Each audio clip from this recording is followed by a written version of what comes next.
Kahalo Yahweh Bashim Shai Bashim Kakwadash. Double honors to the elders and apostles, great millstone, who rule well. I am not a member, however, I've entered into their labors. Peace and mercy to the sincere brothers and sisters doing this wherever you are, whatever your life may be. Another quick one. I want you to listen. This is nothing new. This is not new at all. But just to highlight, when you go to Genesis 3, and I'm going to paraphrase some here, or I may just let it play, and then we'll just get our scripture as we go. Because, with all the technological advancements we have, if you click out of a screen, out of an app, you go back to it, and you lost your spot. Maybe you got to turn on background refresh, turn it off or something. I don't know. Anyway, it ain't important. But when Genesis 3 tells you that the serpent was more subtle than any beast of the field, here's another example.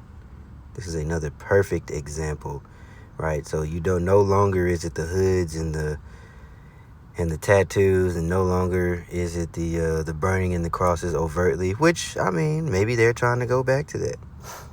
Not maybe. They are trying to go back to that. Because, you got different types of E, and there's the low-level foot soldiers who you can outwardly tell, and then those are the ones that are in positions of power. And being in those positions of power, they can systematically disenfranchise people, and that is the thing. That's their MO, right? Nobody can have anything. There is no equal or even playing field. It is them on top and everybody else disenfranchised and begging, damn near begging. But he gonna hit you. He gonna give you some information, right? Nothing that we didn't already know. We don't need Anita might confirming anything, or like their word isn't law, right? We no longer stand upon them who smote them, but this is more of a tongues falling upon themselves situation here. So, all right, here we go.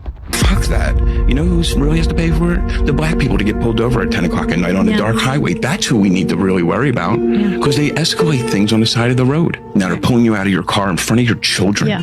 We're always talking about getting in the military, becoming cops. In Philly, there was a band called Arresting Officers. They were a neo-Nazi band, which one of them later on becomes a cop. And the reason why the band's called Arresting Officers is because the arresting officer who's arresting someone gets to have the most fun with black people. I had the swastika on my neck. Yeah. Wherever I would go to different compounds, I would say stuff like, you should get rid of that tattoo because we need you to become cop. We gotta stop doing this. We gotta stop having these things on us. We need you guys to join the military. It switched from...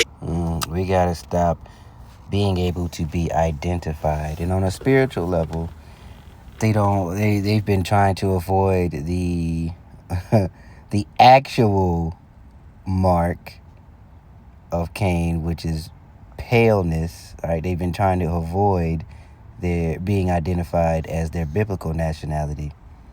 Been trying to avoid being called Esau Edom, so they call themselves JEWs. They call themselves Polish, German, American, Greek, Roman, Portuguese, so on and so forth. And this is just a different tribes of one nation, just as you have the 12 tribes of Israel. All right, there's different. We're not a monolith. We look very different, all of us, and we are scattered. And some of us may look like the heathen, but are not. But either way, it's just, history and social sciences. These things are very nuanced. They're not linear. So, I thought somebody was walking up on me, man. Anyway, so yeah, these things are not linear. So you have to, you have to pay attention. It's got to go through the spirit. But anyway, let's let them keep going. But you heard him say, you need to join the military. You need to be cops. Now, as somebody who was in the military, I can attest 100% wholeheartedly that these devils are doing that. I experienced it firsthand myself. And a lot of supervisors, and this was me. I was a young junior enlisted at the time, and normally their supervisor, so the NCO would be, say, you just, stop complaining. They're just trying to hold you to a standard. But even my supervisor, his supervisor, and a couple of other ones noticed it, and these were all Jakes, okay? And they noticed it. It's like, nah, you ain't just complaining that more. Something's up with that MFer. And I remember his name to this day. You know, I won't say it, obviously. But, yeah. Anyway. Shaved heads and combat boots and swastikas too. We need to look like your neighbor, like a normal person that could then be recruited because the real power happens within authority. What happened to them? Do you know? A couple of them lost their jobs. They didn't fire them because it was the right thing to do. I want to be honest with you. They fired them because they knew if any defense attorney ever found this stuff out, it would destroy whatever case they had against somebody, because there was others that they let stay that they knew. These are not the people you want within your... Right. So they only lost their jobs because it affected the bottom line. If you have to go and re-examine every case from that crooked officer, now they've lost labor. They've lost human labor. Disproportionately, Jake is in prison. Why? Because if you're a prisoner, by law, they frameth mischief by law. So you may not be a quote-unquote slave by legal definition outside. You know, they find other ways around it. Taxes, Social Security, homeowners fees, taxes by itself. You pay taxes on a vehicle, then you pay taxes on the stuff that you need for the vehicle. You pay taxes on the gas. You pay... Oh, gosh. This is a literal hell. And God forbid you try to do anything on the land that you so-called own without a permit. All kinds of legal ways to keep you in a tight little circle of control. Now, by being a slave by definition, right, if you are a felon and you get sentenced to jail, prison, penitentiary, whatever, now you are an outright legal slave. And they cannot have a reduction in force. Thanks. If you want people to respect you. Oh, by the way, if he doeth good, he doth it not willingly. Right? I believe that's Ecclesiastes. And we'll get those we'll get those. Baba Kashab, pray Lord, keep them in my head. There's only a couple more seconds of this, so let's go. Yeah, but also, fuck that. You know who really has to pay for it? The black people to get pulled over at 10 o'clock at night on a dark highway. That's who we need to really worry about, because they escalate things on the side of the road. Now they're pulling you out of your car in front of your children. This happens in America. Right, because they have no humanity, and you are not a human to them.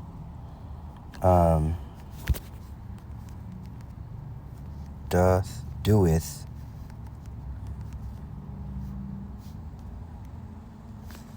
not unworthily, unwillingly. Is it Ecclesiasticus? Yes, it is. 14 and 7. Oh, we're already at 18. Stay. Come on, man. So straight to the point right here. Actually, no. 5. He that is evil to himself, to whom will he be good? He shall not take pleasure in his goods. There is none worse than he that envieth himself, and this is the recompense of his wickedness. And if he doth good, he doth it unwillingly, and at the last he will declare his wickedness. The envious man hath a wicked eye, and he turneth away his face and despiseth men. A covetous man's eye is not satisfied with his portion, and the iniquity of the wicked drieth up his soul. A wicked eye envieth his bread, and he is a niggard at his table. And you go find the definition. I think I've done it before, but you look it up. It should be his face right next to it. The so-called white tee should have his face right next to niggard. As a matter of fact, it should be next to nigger too. Those are the niggers. And the niggers that are our color simply are just a science project, and they act just like their daddy, the so-called white tee. Everything with these people is projection, delusion, straw man, straw man into all these different types of and in arguing about, having logical fallacies. All of that is what they do. They don't operate in reality, because to operate in the reality means you have to be honest. And generally speaking, honesty is not in their wheelhouse. What else did I say? He frameth mischief by law. I believe that's Isaiah.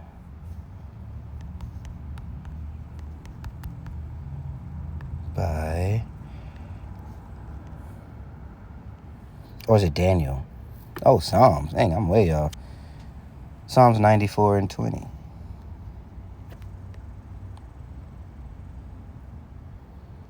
So even just thinking about this, it really vexes my spirit. Because we've dealt with this all, and it is to our own fault, right?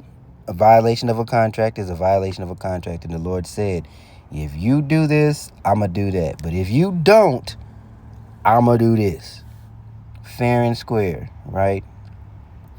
But at the end of the day, you still, like if you're in the proper spirit, you should be vexed. You should be sighing and crying for the Ezekiel 94, 4 and 9. We got to go to that too, hot dog. We got to go to that.